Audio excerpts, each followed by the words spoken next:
Hi అండి అందరికీ welcome back to my channel Telangana వంటలు బీబీకే.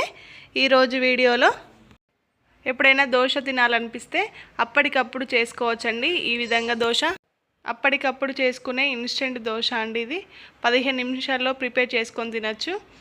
ముందుగా ఈ వీడియో మొత్తం చూసాక నచ్చితే ఒక లైక్ చేయండి. ఛానల్ సబ్స్క్రైబ్ చేయకుంటే సబ్స్క్రైబ్ చేసుకోండి.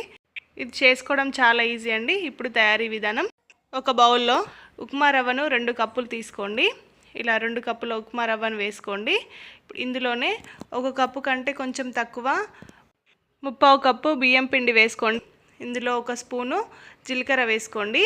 చిన్నగా కట్ చేసుకున్న పచ్చిమిర్చి ముక్కలు వేసుకోండి. చిన్నగా తరుగుకున్న కరివేపాకు వేసుకోండి. చిన్నగా కట్ చేసుకున్న కొత్తిమీరను వేసుకోండి.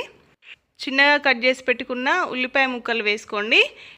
1 స్పూను చక్కెర వేసుకోండి. ఇది ఆప్షన్ అండి, మీరు వేసుకుంటే వేసుకోండి, లేకుంటే లేదు. ఇది వేసుకోవడం వల్ల కలర్ అనేది మంచిగా వస్తుంది.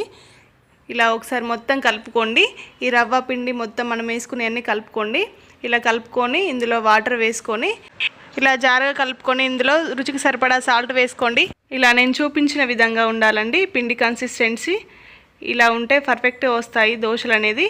ఇలా కొంచెం ఎప్పుడు మనం వేసుకున్నా కూడా కలుపుకుంటూ వేసుకోవాలి. ఇప్పుడు గ్యాస్ మీద ఒక ప్యాన్ పెట్టుకోండి. దాని మీద ఆయిల్ వేసుకోండి. ఆయిల్ స్ప్రెడ్ చేసుకోండి.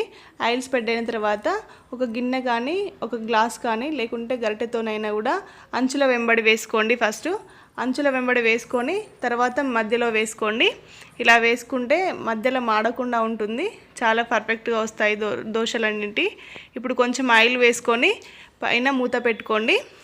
గ్యాస్ని మీడియం ఫ్లేమ్లో పెట్టుకొని ఇలా మంచిగా దోశని మాత్రం మంచిగా కాలనివ్వండి.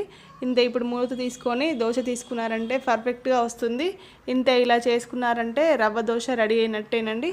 ఓకేనండి. ఈ వీడియో నచ్చితే లైక్ చేయండి, షేర్ చేయండి, ఛానల్ని సబ్స్క్రైబ్ చేసుకోండి.